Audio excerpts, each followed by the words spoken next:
This is where our project ideas come from. Imagine that you see an object like this, and of course you can recognize it as a tomato. This is because, in your retina, your cones bring in its red and green color, and your rods detect a smooth, round contour. Then imagine that your lights are dark. Your cones are not working, so that you can only see an almost grayscale tomato. You can still recognize it as a tomato, not a banana, because you can still see its unique shape. We believe that a neural network can also achieve this. Even if we throw away its input color information and the corresponding neurons inside the model, it can still achieve a relatively high classification accuracy.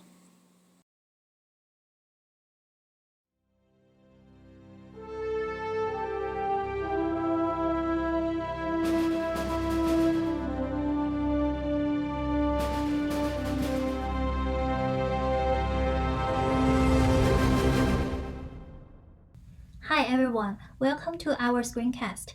My name is Francis, and my teammates are Guanzhong Chen, Shi Yuliu, Cangchen Tang, and Zhi Wang.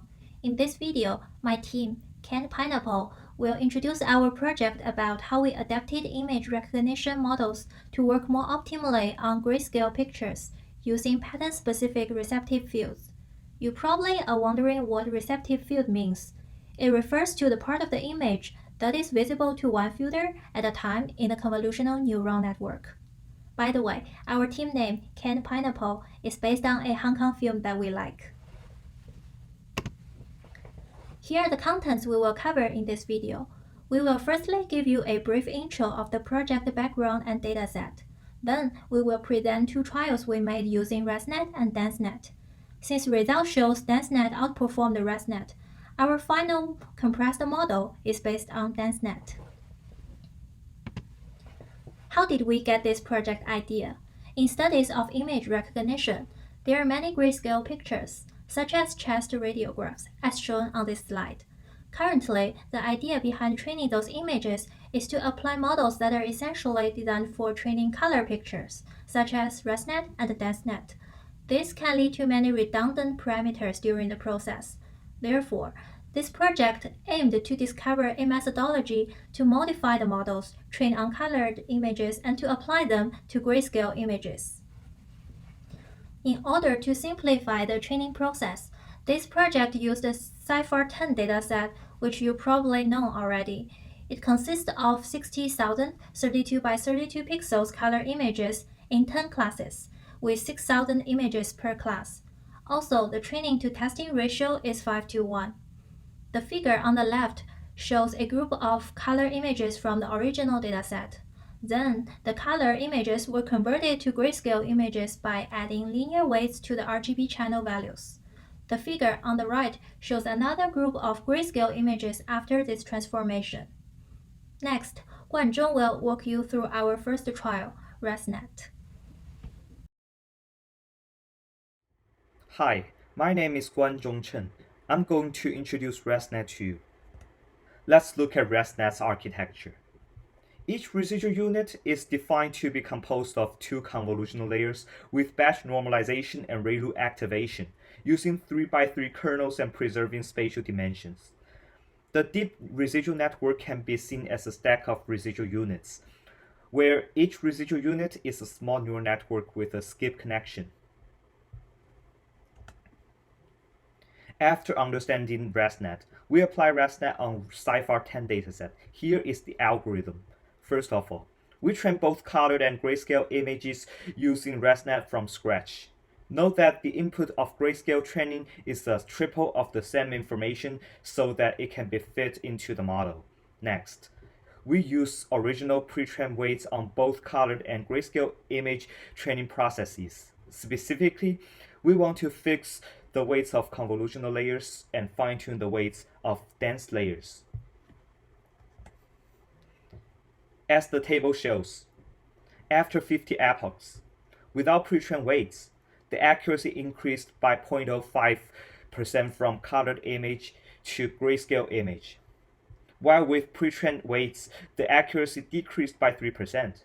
This means that in the case of no pre-trained weights, whether or not the image is colored does not affect the final accuracy. If pre-trained weights are applied, the model performs better on the colored image. We also modify ResNet structure with the input layer accepting only a single piece of information, that is one channel input. The results on grayscale image are not as good as others. Next, Zhi will introduce us more about our work.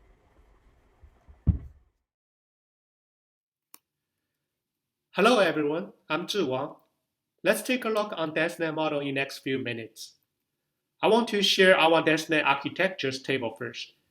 DenseNet contains a feature layer capturing low-level features from images, several dense blocks, and transition layers between adjacent dense blocks.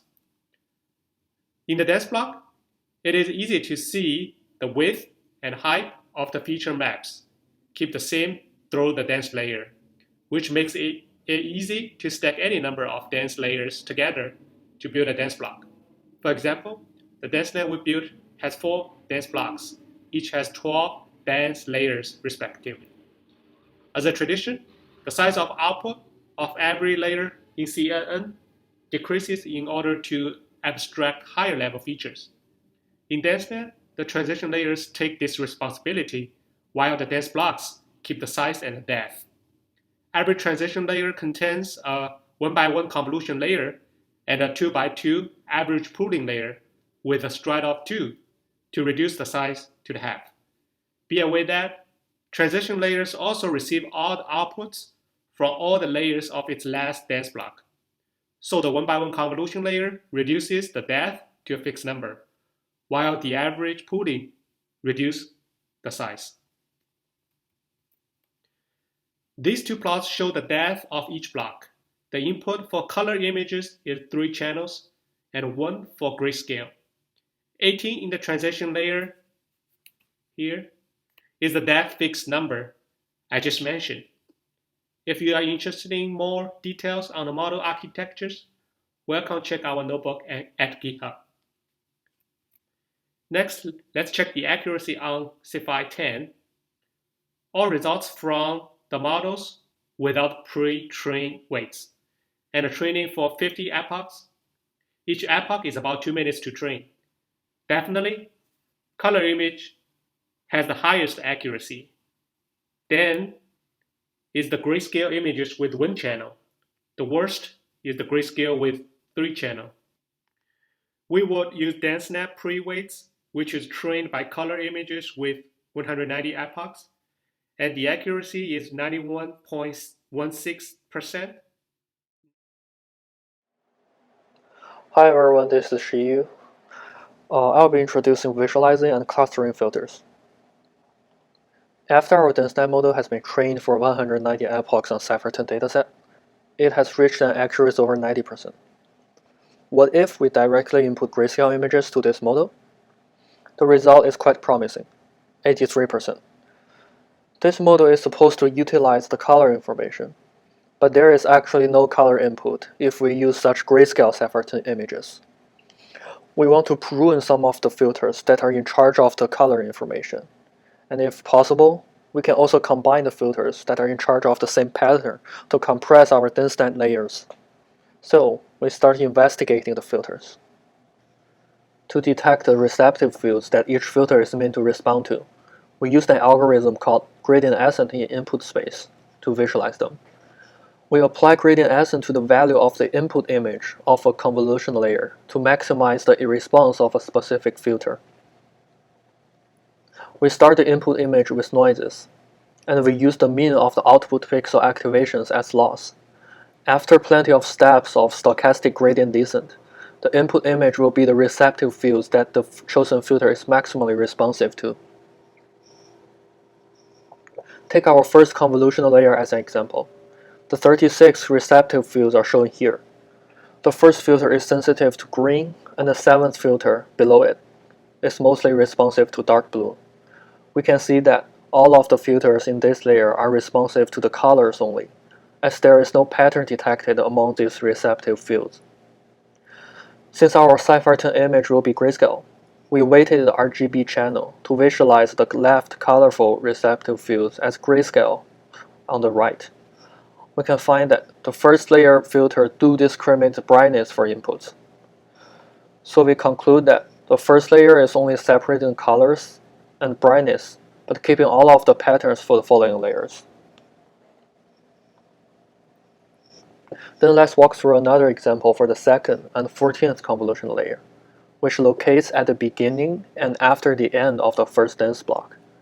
This time, we can clearly see that specific filters are responsive to particular type of patterns, while the shallow layers can detect both brightness difference and simple patterns.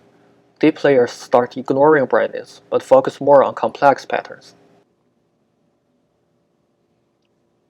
After such filters have been visualized, we start to cluster them. First of all, to represent our filters, we use the receptive fields for each of them. That is, we cluster the filters based on these input images, which can be represented as a 32 by 32 matrix. Then we need to calculate the distance between each pair of these receptive fields as a measurement of their similarity. For the first convolution layer completely focusing on brightness, we use MSE method to calculate the distance. For the following layers that focus more on image patterns, we tried structural similarity index and image Euclidean distance. These two distances consider the relative pixel position when calculating the value difference between different pixels. Then, we use the dbScan algorithm for clustering. We're using this dbScan method instead of k-means because it is not influenced by the outlier, and our data contains some noises. For the first layer, the result is quite intuitive based on the brightness. For example, the dark blue ones with less noise are clustered to group 6, and lighter ones are clustered to group 7 and 13. When it comes to the following field layer filters, starting focusing on patterns, both SSIM and IMED provided similar clustering results. However, this is not consistent as what we visualized, because we can find that these three filters on the upper left corner are clustered together. They're all clustered to group 0. Actually, they look pretty different. Then Changchun will talk about how we merged filters based on this clustering result. Hi, this is Tang. I'm going to talk about the pipeline we designed to merge the filters. What we see here is an overly simplified CNN structure. This model is designed to handle colored images with 3 input channels, red, green, and blue. So the filters of the first comp layer have a height of 3, and there are 4 filters in it to retrieve color information. But we don't have any color information in grayscale images. Therefore, we can shrink the model by merging the filters, according to the clustering method Xu just mentioned. But how do we merge these filters given their clusters? Well, every filter is a 3-dimensional tensor, and our example here in layer 1 is a 3 by 3 by 3 cube. Since grayscale images only have 1 channel, we start by reduce sum over the height in each of the 4 filters. Now our filters are flat, only have the height of 1. The next step is to average the filters in the same cluster. Here we put the first 2 and the last 2 filters in the same cluster, and simply average them. Now our first layer only has 2 filters with the height of 1. However, doing this also reduced the number of output channels and caused shape mismatch in the next layer. Therefore, in layer 2, the weights in each filter are added across the height according to how we clustered in the previous layer. Specifically, in the first layer, we put the first 2 and last 2 filters together, so we sum over level 1 and 2, and then 3 and 4. Now the height is reduced to 2 and the dimension matched between output 1 and layer 2. If we did everything right, output 2 in these 2 models should be basically the same. And after merging the first layer, we got a much simpler model with fewer parameters in both layer 1 and layer 2. So this pipeline can preserve most of the image pattern information, but there is another important layer in DenseNet, batch normalization.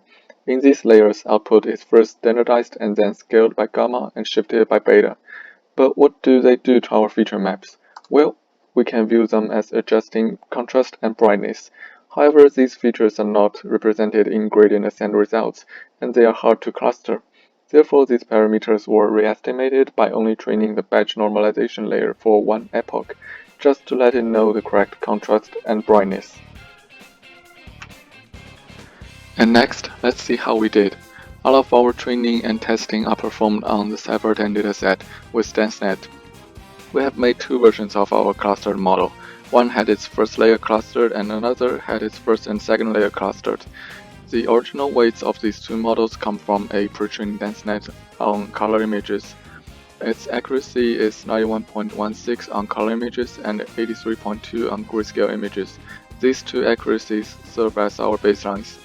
Our clustered model's accuracies are about 85%, which is lower than color model on color image, but this is understandable, as there is some information loss when we transform color images to grayscale images.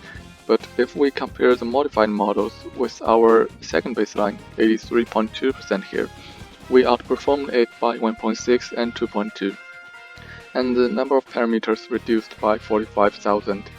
The results show that the pipeline we designed can effectively prune a model pre-trained on color images, making it perform better on grayscale. Despite that, there are a lot of grayscale images on document scans, old image copies, and medical data like X-ray scans. Almost all famous CNN models have been trained on color images. Our method can be useful in transfer learning these pre-trained models to work better on grayscale datasets. Next, Francis will talk about limitations and improvements. Hi, this is Francis again. At the end of the project, we identified some limitations and potential solutions. The first limitation is that, depending on the method of clustering and merging filters, the information loss during the process can be significant. The corresponding solution is to tune the threshold value and change the way of distance measurement and filter clustering. The second limitation is that the gradient ascent gives slightly different results every time, so uncertainty exists in this process.